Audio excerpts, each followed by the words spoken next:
I love to watch a singing competition show called The Voice. And typically, I'm not really one for reality TV shows. In fact, I have verbalized and vocalized a lot of judgment regarding reality TV shows.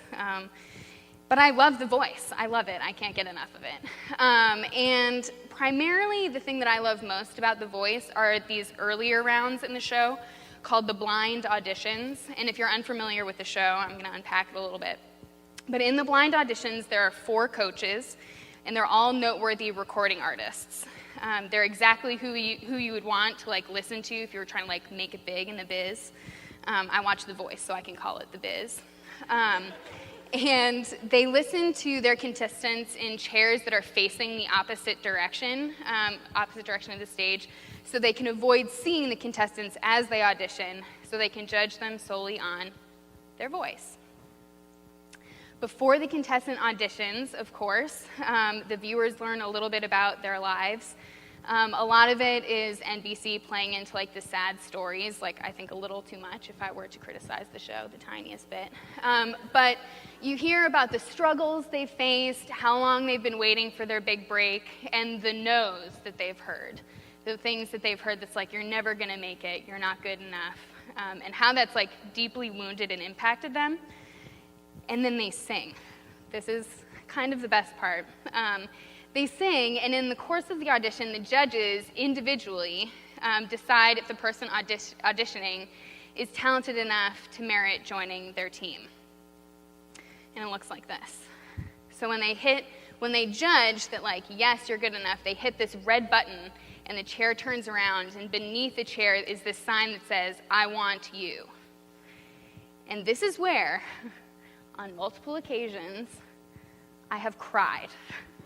I kid you not, I have cried watching The Voice. At first, I thought it was a little bit of a fluke, just a rough day, or just a little more emotional than usual. And then it happened again, and I was like, okay, something's up. And then it happened again. And I'm not used to crying in general, let alone at The Voice. What's wrong with me? And then I realized what precisely was wrong with me.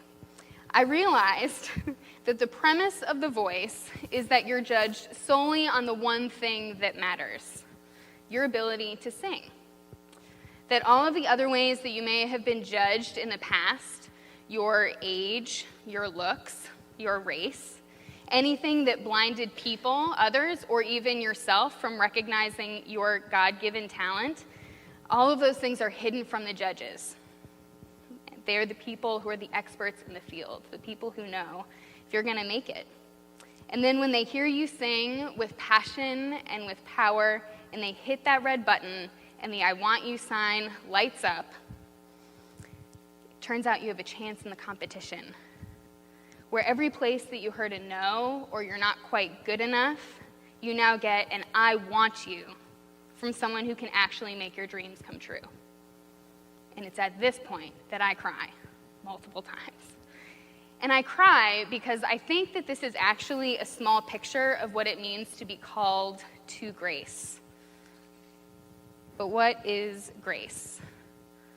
Grace is the love of God shown to the unlovely, the peace of God given to the restless, the unmerited favor of God.